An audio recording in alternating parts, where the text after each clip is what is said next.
The day I realized I'd been locked out of my own land, I was staring at a gate that looked nicer than the front entrance of most country clubs' tall iron bars, brick pillars, security cameras blinking like they were judging me.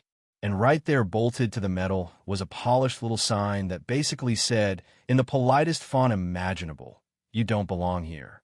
Which was funny because behind that gate, 15 acres I had just inherited. Mine, legally, on paper, in black ink and county stamps, and everything that's supposed to make reality feel solid.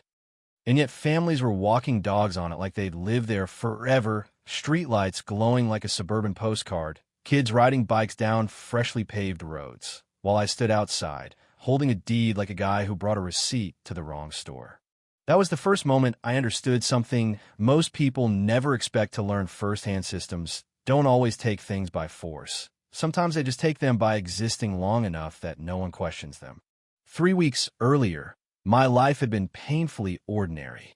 I was in my tiny apartment in the city, editing wedding photos, sipping coffee that had gone cold hours before. Bills stacked in one corner, camera gear in another. The kind of quiet life where nothing dramatic ever happens, and you assume it'll stay that way. Then my phone rang. Unknown number. I almost ignored it, but something about the area code tugged at me, so I picked up. The guy on the other end introduced himself as an estate attorney. Calm voice, practice pauses, the kind of tone people use when they're about to rearrange a reality without asking permission. He told me my uncle had died 2 days earlier, and I didn't cry. Not right away. It was more like silence. The kind where your brain takes a minute to catch up with your ears. We hadn't been close in years. After my aunt died, he just sort of disappeared from everyone. No fights, no drama, just distance. But when I was a kid, he was the one who taught me how to fish, how to sit still long enough to hear birds before seeing them.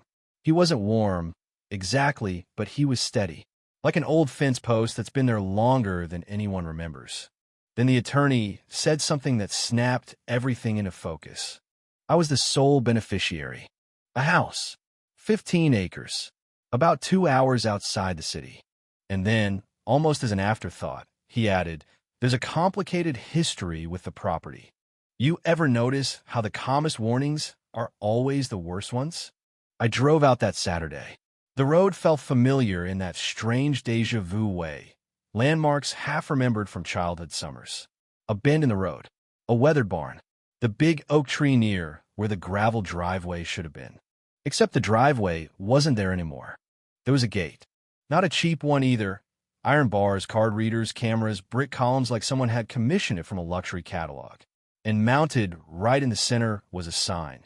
Riverside Meadows, private property, residents only. I remember just sitting there in the car, engine off, staring at it like maybe blinking would make it disappear. It didn't. So I pulled out the deed, unfolded it over the steering wheel, traced the boundaries with my finger, and there was no doubt. That gate was sitting squarely on my land. I walked up to it, close enough to hear kids laughing somewhere inside. A couple jogged past without even glancing at me. A guy walking a golden retriever like this was his morning ritual. Nobody hesitated. Nobody questioned it. And that was the weirdest part, not the trespassing, not the infrastructure, the confidence. The voice called out from the side. "Can I help you, sir?" Security guard, mid-40s, polite but firm. The kind of guy who'd been trained to be calm while denying you access to your own life. I told him I owned the property. He didn't argue, didn't look surprised either. Just handed me a business card through the bars and said, "You'll need to talk to the HOA president." Like that was normal. Like I'd just shown up at the wrong dentist's office. That was when the disbelief started turning into something colder clarity. Because you don't accidentally build gates and roads and streetlights on someone else's land. You do that because you believe nobody's going to stop you. I called the number Monday morning.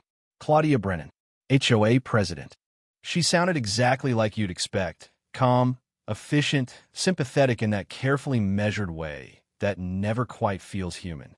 Told me there'd been a long-standing agreement with my uncle. A lease, 99 years, $1 a year.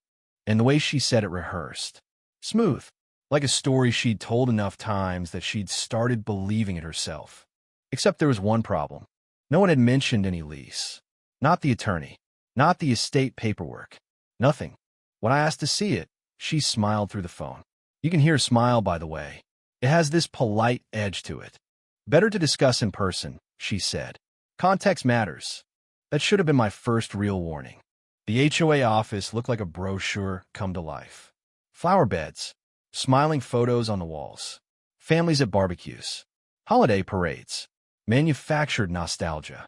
Claudia greeted me like an old friend she'd never met. Firm handshake, perfect hair, two board members sitting nearby like backup singers. Then she slid a photocopy across the table. The lease. 99 years. Development rights.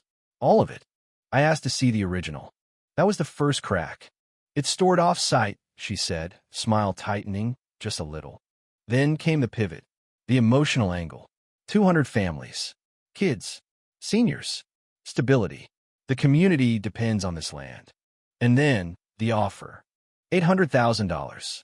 She said it gently, like she was doing me a favor. No legal battles. No tension. Just walk away and let everyone keep their lives. I'll be honest for a second, it hit me. That kind of money changes things. Wipes out debt. Buys peace. Buys silence. And that was the moment the real conflict hit. Not with them, but inside me. Because most fights in life don't start with anger. They start with convenience. But the more I thought about it, the more something felt wrong. Not legally. Viscerally. Like stepping into a room where everyone's smiling a little too hard. So I started digging. County records. Property law. Late nights with too many tabs open and not enough sleep. And one detail kept coming up again and again. Long-term property leases have to be recorded. Public. Traceable.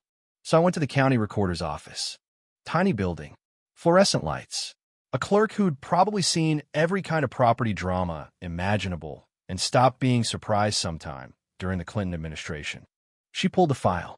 Thin. Too thin. Original deed. Transfer to me. That was it. No lease. No easement. Nothing. Then she found something else. A survey commissioned by the HOA before the supposed lease was signed. One line jumped off the page. Permission pending from landowner. Pending. Not granted. Not signed. Pending. That was the moment everything shifted from suspicion to certainty. They hadn't built after getting permission. They'd built while hoping permission would come later. And it never did. Still, paper only tells you half the story. So I started calling people who'd known my uncle back then. Not residents. Neighbors from before the development. That's when I met Mrs. Drummond. Soft voice. 40 years on the neighboring property. She remembered him clearly. Said she used to see men in trucks coming by. My uncle pacing the property line, looking tired. One afternoon, she overheard him say something that stuck in my head like a splinter. They can't take my land. I won't sign anything. After that, he built a tall fence, 8 feet high, and slowly he disappeared behind it. That hit harder than anything I'd read, because suddenly this wasn't a paperwork problem anymore. It was a story about a man who'd said no and been ignored until he got tired of saying it. That's when I hired a lawyer. Audrey. Calm. Sharp. The kind of person who doesn't raise her voice because she doesn't need to. She looked at everything, then said it plainly. This is long-term trespass. No drama. No theatrics. Just truth laid flat on the table. We sent a demand letter asking for the original lease. They didn't send one back. Instead, they sent an email to the entire community painting me as the villain. An outside threat. Someone trying to destroy their neighborhood for money. And for a few days, it worked. Forums lit up. Angry posts. Fear. Accusations. I became the bad guy overnight in a place I'd never even lived. And that might have been the moment everything could have gone sideways, if not for one unexpected twist. A resident, just one, asked a simple question online. If the lease exists, why not just show it? You could feel the shift after that. Like a room where someone quietly opens a window and the air starts moving. Questions spread. About the lease. About finances. About transparency. And once people start asking questions, certainty starts dying. We forced a public meeting. Packed room. Folding chairs. Tension thick enough you could taste it. Claudia at the front, still composed, still confident.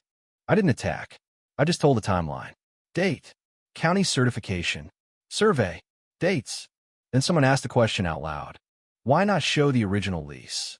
Claudia hesitated, and that hesitation did more damage than anything I could have said. But the real turning point came at the second meeting, because that's when someone no one expected stood up. Sloan, the HOA secretary.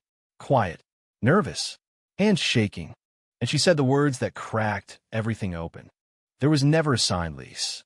You could feel the oxygen leave the room. She admitted they drafted it, planned to get the signature later.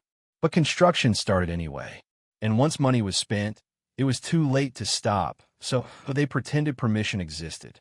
14 years of silence collapsed in about 30 seconds. Claudia resigned that day. No cheers, no applause, just a heavy, collective realization settling over everyone at once. We reached a settlement. Compensation, a real lease, transparency rules, audits, accountability, not revenge, resolution. And 3 months later, I drove back out there. The gate was still standing, but it was open. Not torn down, not dramatic, just open. And somehow that felt more powerful than anything else. I walked the property slowly. The house needed work. The old fence my uncle built was still there in places, weathered but stubborn. Then, a few weeks later, I got a letter he'd written before he died. One line never left me. I didn't lose because I was wrong. I lost because I was alone. That's the part nobody talks about. Not law, not power, loneliness. Because systems don't just overpower people, they outlast them. If there's one thing I learned from all this, it's that truth doesn't disappear when people ignore it. It just waits, quiet, patient, unchanged. And sometimes justice doesn't come with sirens or headlines. Sometimes it shows up in a signed document, an open gate, and the silence after a lie finally runs out of breath. But here's the question that still lingers for me, and maybe it will for you too. If you were offered comfort in exchange for the truth, would you take it? Or would you stay and fight, even if it meant standing alone for a while? I'd really want to hear what you think, because right and wrong looks simple from the outside until you're the one holding the deed, staring at a locked gate, deciding which version of peace you can actually live with.